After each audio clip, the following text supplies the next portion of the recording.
What's up, guys? Daniel here with Woodland Acres. Got the bucket and the bottle again. That only means one thing. Got a bottle baby. Nebula, one of our heifers. She finally had her babies. She had twins. She did an excellent job. I was watching her on the home camera and she popped out her first baby. And that happened pretty quick.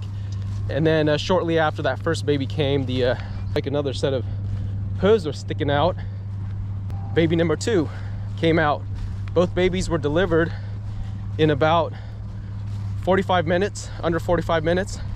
No assistance was needed, so she did an excellent job. And the best part is she took to both of them. And she's still taking to both of them. But there's some concerns that I have, and just, well, these cows, these beef calves, they're not really meant to support 2 babies. And so my concern is that she's not going to be able to supply enough milk for both of them.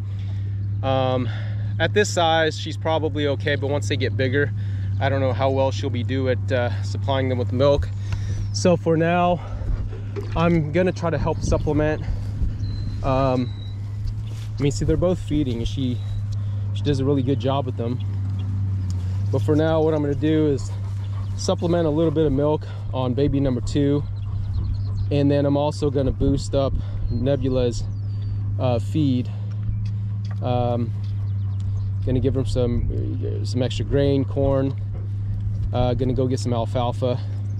And hopefully that helps out with her milk production. Naturally, you know, could she do it? Yes, but from what it sounds like, what everybody's saying is that it could impact her ability to be bred again, or at least her next cycle. So I don't really know at this point what we'll be doing with her other than, you know, raising more babies. But the issue that I have is that we really don't have enough pasture to support that many more head. So I'm in the process of trying to capture some more land somewhere, but that's going to be a process in itself. Anyhow, let's see if we can get so number 2 here. We've named her Alice. She's been taken to the bottle pretty well now, so we'll let her have some here. If I can get in between her here.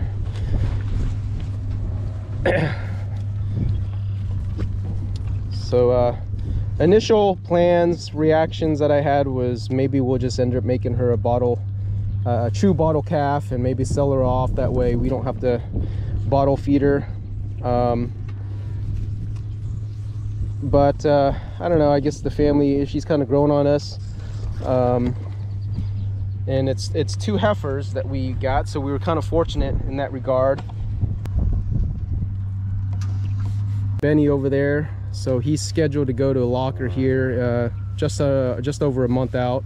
I've got him separated from the rest of from these 2 girls. Been feeding him up. I decided to I did buy a bunch of grain and corn here a few weeks ago, so I'm just going to finish him off on that, and then leave him out on pasture pretty much until he goes to locker. But he's starting to look pretty nice. Of course, I've never done this before. All of this is new to me. The calving process, all new to me. But so far everyone seems to be doing all right here. This one is number 1. This one's Aurora. There's number 2, Alice. I did not give them their names. All the names of our animals were not given by me. They were all selected by the wife or kids. Nebula is doing a really good job being a mother, especially I'd say for being a bottle baby, because I was basically the mother for her when she was their age. So I'm quite impressed that she's got that instinct in her still to do what she's meant to do. But she's doing good. Now, also the other nice thing about Nebula, I'm sure raising them on a bottle had a lot to do with it, but she had no issues with me coming up to her babies. She's very approachable, actually more so now than she was before. Now that she's a mom, she definitely doesn't back off as much as she used to. She used to back off a bit anytime you try to pet her, but now she showing a lot more love to us, I guess you can say. So, but she's good. She'll call for the calves when it's time for them to eat. She'll look for both of them, even though number one has a tendency. Let's say that's Aurora, number one. She has more of a tendency to go for the milk on her own, and then naturally her sister will kind of follow. But if they're both kind of separated out here on the pasture, Mama does a good job at calling for them. So look at Nebula's milk supply. She's got 2 babies on her and she's still dripping a lot of milk, so hopefully that's a good sign that she'll continue to be able to support both of these girls. But we'll see. The thing about having twins, now keep in mind this is all new to me, but been spending a lot of time kind of reading up, researching, watching videos, talking to a farmer that's been doing this half his life. You get a lot of feedback and perspective, but really what it comes down to when you have twins, a couple things to remember and understand, or know and understand, is that beef calves aren't really meant to have multiple babies. But apparently if they have, having twins is a very, it's like 1 to 2% with beef cows. So I guess you could say I'm lucky that we ended up with twins. Two things, or a couple of things to think about is, now I learned this when we first got the bottle calves, but when you have twins, you definitely want twins of the same sex, either bull or heifer. You don't want a bull and a heifer set of twins, because that usually means the female is going to be sterile. They call them free martins. In our case, both are females, heifers, so we're good in that regard. They should be able to be bred when they get older.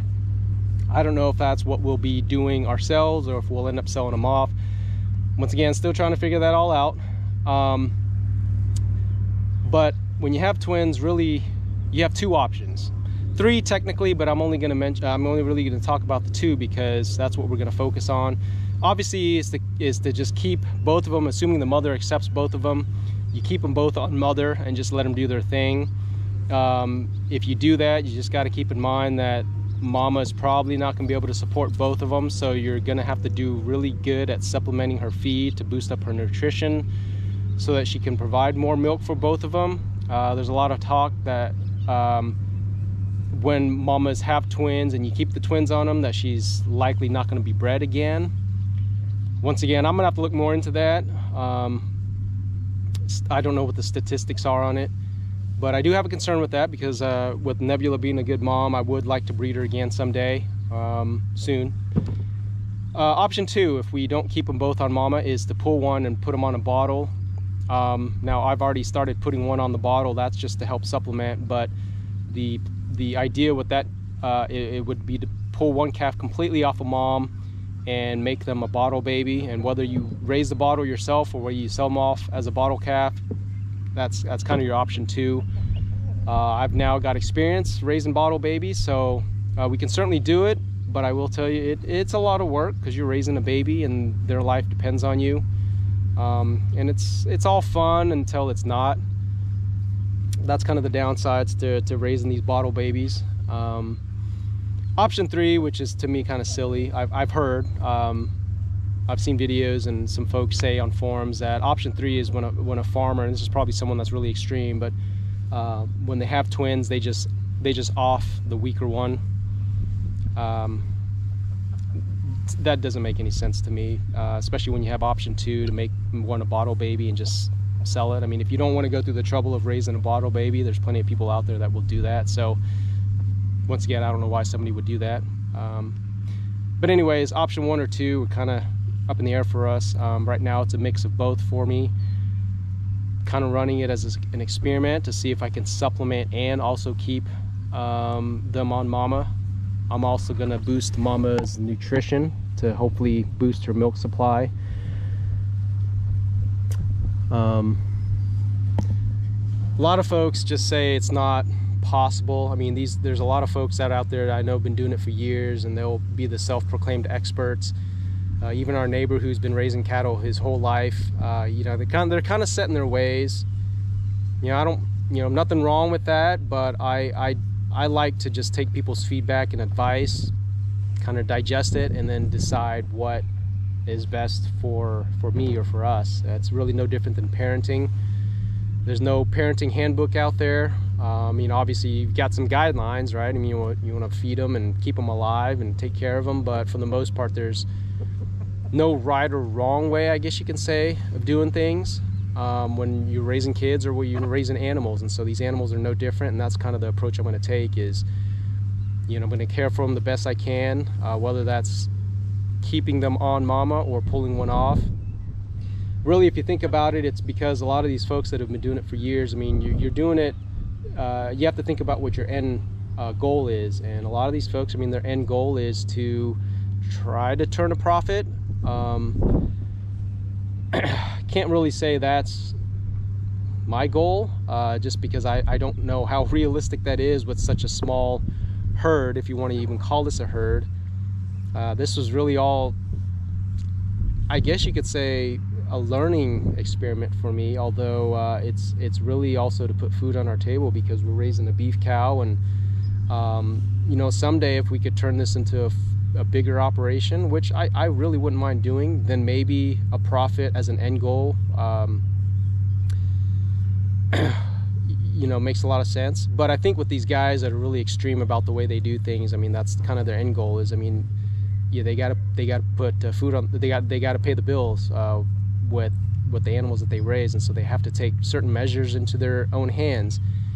And that might mean getting rid of one that's not efficient, or that might mean, you know, kind of scaling back on how they feed their animals.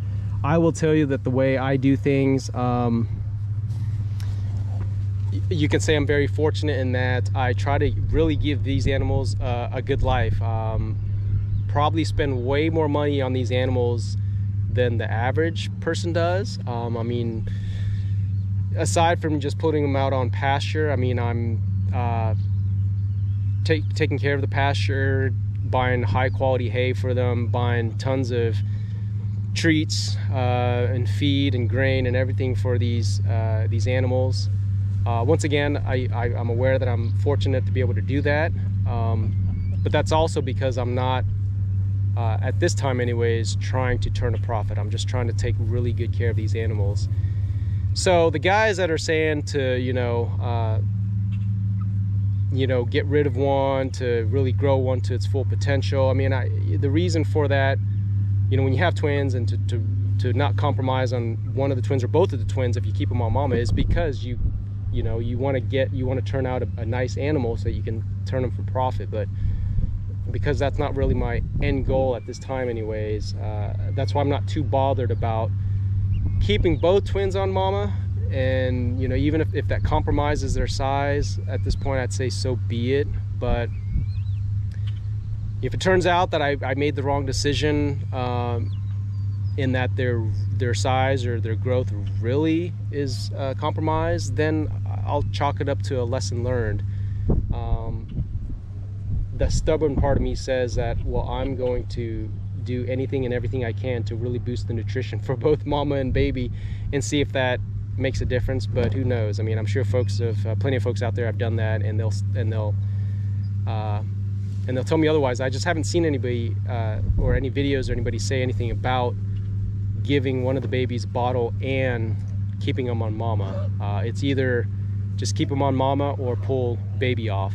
So that's what I'll do. Look at these two.